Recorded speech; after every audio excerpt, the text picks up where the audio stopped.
y quiero platicarles que esta semana el subcomandante Marcos reapareció en medios de comunicación para hacer un par de declaraciones sobre los resultados del actual gobierno federal, al tiempo que comparó al actual titular del Ejecutivo con varios expresidentes mexicanos. De hecho, el EZLN se ha convertido en un referente necesario sobre el curso de la vida política del país, ya que esta agrupación, además de apoyar y respaldar a las comunidades chiapanecas, siempre ha estado al pendiente del devenir sociopolítico de México. De ahí la importancia de estas declaraciones del subcomandante Marcos. Y para platicar de este importante tema, nuevamente tenemos en la línea telefónica a don Gilberto López y Rivas. Don Gilberto, buenos días, gracias por acompañarnos. ¿Qué tal? Buenos días. Un saludo muy fraterno para ti y para todo el auditorio. Gracias, don Gilberto. Pues bueno, como lo señalaba en la introducción, reaparece el subcomandante Marcos haciendo un par de declaraciones que fueron noticias en esta semana, y quiero preguntarle cuál es la posición del EZLN en su carácter de grupo relevante en relación con las acciones del gobierno en turno. Bueno, el capitán ahora, antes subcomandante Marcos, ha estado escribiendo una serie de comunicados, relatos, ensayos, y particularmente en uno que se publicó el 20 de agosto, El viaje, hace en una postdata, ni siquiera es un texto, digamos, dentro del texto principal, sino en una de las postdatas, hace una de las caracterizaciones del presidente de la República en unas 13 líneas, muy concisas, pero de una gran precisión crítica, en donde, como lo dijo usted al inicio de su programa, pues le compara con el autoritarismo de Gustavo Díaz Ordaz, con el nacionalismo de cartón de piedra de Luis Echeverría, con la demagogia corrupta de José López Portillo, la mediocridad administrativa de Miguel de la Madrid, la perversidad de Carlos Salinas de Gortari, la vocación criminal de Ernesto Zedillo, la ignorancia enciclopedia de Vicente Fox, el militarismo y la mecha corta de Felipe Calderón, y la frivolidad de Enrique Peña Nieto. Realmente, podamos estar o no de acuerdo con estas comparaciones, lo cierto es que expresa el sentido hipercrítico de este movimiento hacia el gobierno que sale. Creo que no ha habido durante todos estos años un documento expreso, específico, que caracterice al actual gobierno, pero no ha habido tampoco ningún tipo de apoyo, relación, sino pues todo lo contrario, ¿no? Entonces creo que el movimiento ha podido, digamos, captar un polo de resistencias y de oposición muy distinto a las derechas o al proceso electoral, sino más bien, diría yo, un sector dentro del cual yo me encuentro como parte del colectivo Llegó la Hora de los Pueblos, que tenemos una posición muy crítica con respecto a lo que ha sido este gobierno, y que los zapatistas se expresan de esta manera tan singular, en particular el capitán ahora Marcos. Fue muy importante esta noticia, sobre todo por las comparaciones que hizo en relación a este gobierno, además de que Marcos hace un repaso de Miguel de la Madrid para acá, refiriendo ciertos calificativos para cada expresidente. Para darle contexto a lo que ha pasado en este gobierno, estamos enterados, aquí hemos dado noticia de todas las acciones que han implementado comunidades del sur del país para defender la tierra, para defender los ecosistemas y el medio ambiente, que se puso en peligro con la construcción del Tren Maya. De hecho, muchos amparos le dieron la vuelta a esta iniciativa del Ejecutivo, de ahí que estos amparos y estas suspensiones también sean un motivo de inconformidad y uno de los, argumentos o causas, mejor dicho, de que se haya implementado esta controvertida reforma al Poder Judicial precisamente por parte del Ejecutivo, y uno de los grupos que estuvieron interesados en defender a las comunidades de este proyecto fue precisamente el EZLN. Y quiero preguntarle, don Gilberto, de manera concreta, ¿cuáles son las actividades del Ejército Zapatista en defensa de la tierra y los intereses de los pueblos originarios chiapanecos?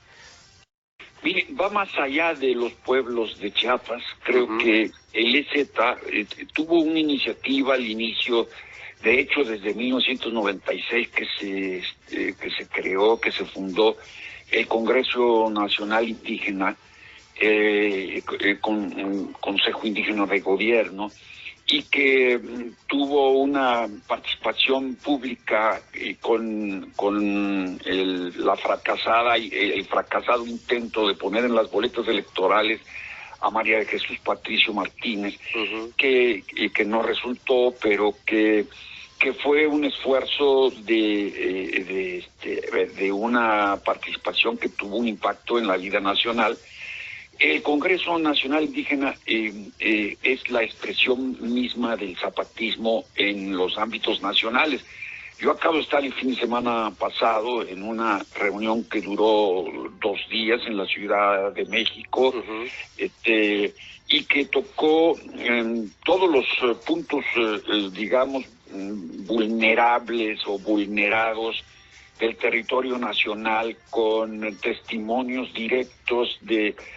todos los grupos, etnias, tribus, naciones, o como quieran llamarle el término, no importa, pero ahí hubo 2 días de profundas reflexiones, denuncias, manifestaciones, que nos da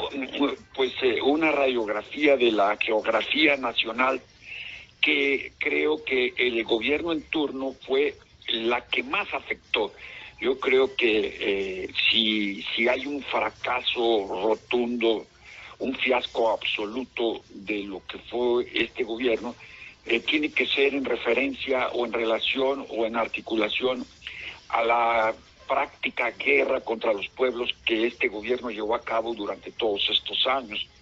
Y me estoy refiriendo a procesos inusitados, por ejemplo, un proceso de militarización exponencial que colocó en el ámbito nacional a las Fuerzas Armadas ya no solo como supuestos garantes del orden público, que es una paradoja que durante todos estos años se incrementó el otro actor armado que ha estado llevando la guerra a las comunidades, que es el crimen organizado. Entonces aumentó la militarización y el militarismo, pero aumentó también el crimen organizado, lo cual nos indica que las acusaciones de una complicidad entre los aparatos del Estado Profundo mexicano con el crimen organizado pues son una realidad, como lo han estado señalando también los zapatistas. Entonces el zapatismo vive en todas estas manifestaciones. Durante la reunión del fin de semana, como le digo, pude constatar la alianza o la unión que existe entre Congreso Nacional Indígena y EZLN, y de la multitud de grupos, colectivos, entornos, entre el cual me encuentro yo y un grupo de intelectuales, artistas, que conforman Llegó la Hora de los Pueblos, y que nos muestran pues un posicionamiento muy organizado de alguna manera, con una presencia pública no acallada por los medios, que no tiene un eco en la vida nacional, pero que sí la tiene en las luchas que están dando los pueblos, como usted lo reseñó de una manera excelente, en lo que toca a la defensa del territorio, la vida, el agua, ¿no? La comunidad, la forma de organización propia de los pueblos indígenas del México profundo. Exactamente, esa es la intención, dar a conocer a las audiencias cuáles son las actividades del EZLN en pro de las comunidades chiapanecas, y como lo comentaba hace un momento, esta fue tal vez una de las principales razones que motivó la la llamada reforma judicial, la suspensión de obras en ciertos tramos del Tren Maya. Y usted, don Gilberto, que también está informado de esta situación, le agradecemos muchísimo que nos explique cómo está el asunto allá en cuanto a las tierras, cómo todavía se celebran foros para analizar el contexto sociopolítico de México, y creo que el Ejército Zapatista es uno de los mejores grupos que por lo menos del 94 para acá se ha encargado de este tipo de análisis que tanto nos hace falta. Yo creo que los mexicanos necesitamos más análisis, más conocimiento y más información del México profundo que usted refiere, que obviamente no cambió con este gobierno, y yo veo muy difícil que vaya a cambiar con el próximo, que ya está por iniciar en un par de semanas. Bueno, don Gilberto, le agradezco muchísimo su atención, su disposición. Sí, una sola frase. El EZ es para mí la conciencia crítica anticapitalista de este país. Ok, sin duda, don Gilberto, sin duda. Bueno, le agradezco muchísimo, don Gilberto, y ya sabe, yo aquí le dejo el micrófono abierto para platicar. Al contrario, le felicito por la valentía de tener este tipo de programas en tiempos de cuarta transformación. Gracias. Gracias, don Gilberto, le mando un abrazo. Adiós.